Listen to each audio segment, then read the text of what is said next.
Hey guys, so the S10 Plus has been out for about 7 months now, and there have been numerous phones released since then, and even Samsung has announced and released its Note lineup along with the A series of phones, and people are still comparing those phones to the S10 Plus. I'm Matthew with Cool Stuff, and after 7 months, is the S10 Plus still worth it? Let's find out.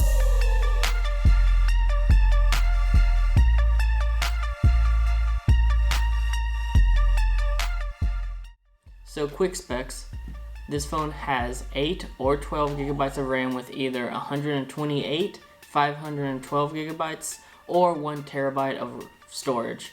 It's running the Snapdragon 855 octa-core processor and has a 6.4-inch Quad HD AMOLED Infinity O display, which is HDR10 Plus certified, so content pops and looks amazing.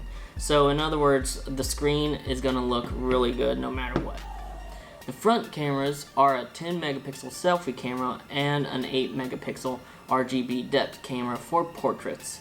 On the back there is a 12 megapixel telephoto, a 12 pixel wide angle with dual aperture, and a 16 megapixel ultra wide angle. So on to the review. At first glance, this phone looks beautiful. The clean colors and the minimalistic design, the metal trim with the glass on the front and back just looks and feels amazing. However, you might want to get a case or a skin because the back is a fingerprint magnet. I will say that one thing is that phones nowadays are getting thinner and even lighter.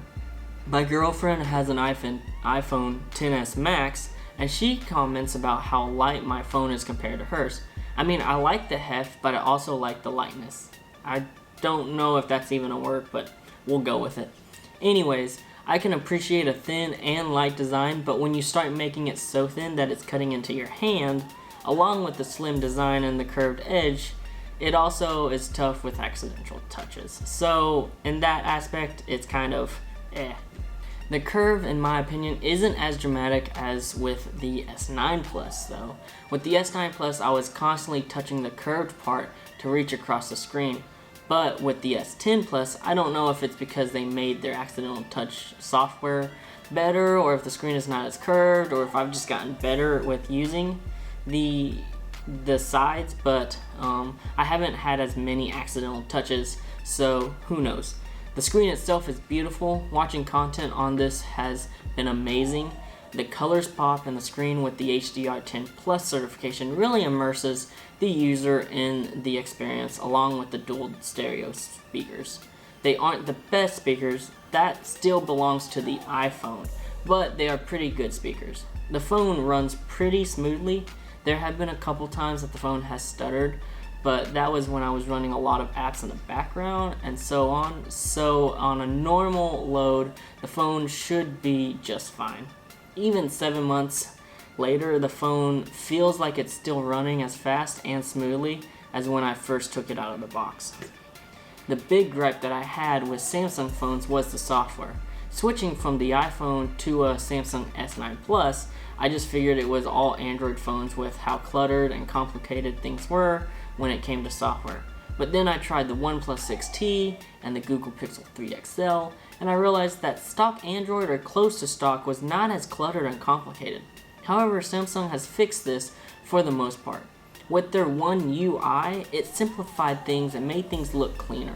Icons changed, placement of everything changed, being able to do things one-handed changed. It's been nice, but the whole experience, in my opinion, just felt like a new phone, and I really enjoyed it. I have enjoyed using Samsung phones now with the One UI software. Though, when I updated the S9 Plus to the new One UI software, and then used the S10 Plus with the One UI software, it felt like things were different between the two. Quick app switching from instance was different. On the S9 Plus, if you slid the middle gesture going back home to the right, it allowed you to quickly switch between two of the most recent apps, kind of like with the old Android phone and the pill. I don't know, with the new one, it won't let me do it. I thought maybe it was going to be later on in an update, but it's almost It's almost about 7 months later and I still haven't gotten that feature, so I don't know what's going on.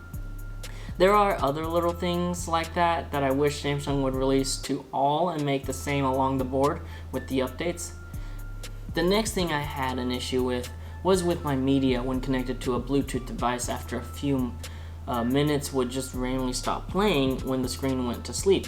Media such as Spotify and even Google Music would just stop playing when connected to my car or even like my Bluetooth headphones. At first I thought it was because when I put my phone down I'm accidentally hitting the pause button, but I put my phone on my desk and was careful not to touch the screen and it still did it. I looked online and everyone says that it's something with the battery and the phone putting apps to sleep when the phone screen turns off, but I've looked all through the settings and Spotify and it's not on the list of apps to put to sleep when the screen is turned off. I haven't yet to find the solution. I feel like it's a software issue with Samsung phones, but I'm not entirely sure. If anybody else who owns a Samsung phone is having this issue, go ahead and comment down below and just let me know anything that you have tried. Just so that way maybe I can try it and see. I really would like to get this issue fixed because like I don't want to have to be listening to music and then all of a sudden my music stops playing while I'm driving and I'm having to like try to figure it out. So on to the cameras. The cameras are pretty good. I love taking pictures with this phone. Yes, it won't replace a mirrorless or a DSLR camera, but it's still fun to use. My favorite phone to take photos with would still be the Google Pixel 3 XL, but the S10 Plus camera comes in a good second. With the wide and ultra wide cameras, it's always fun to see how much I can get into the screen. I haven't tried the iPhone 11 and 11 Pro, but I love this camera. The detail in the main shooter is really good. The issue is when you switch from main shooter to the ultra wide. You lose a lot of detail, but that can be expected. Apple has found a way to be able to switch from standard to ultra wide and not lose any detail.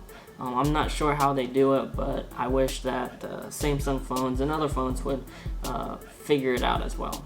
The night mode isn't as good as the Pixel night sight, but Pixel first came up with it, and other phones are starting to get to par with Pixel.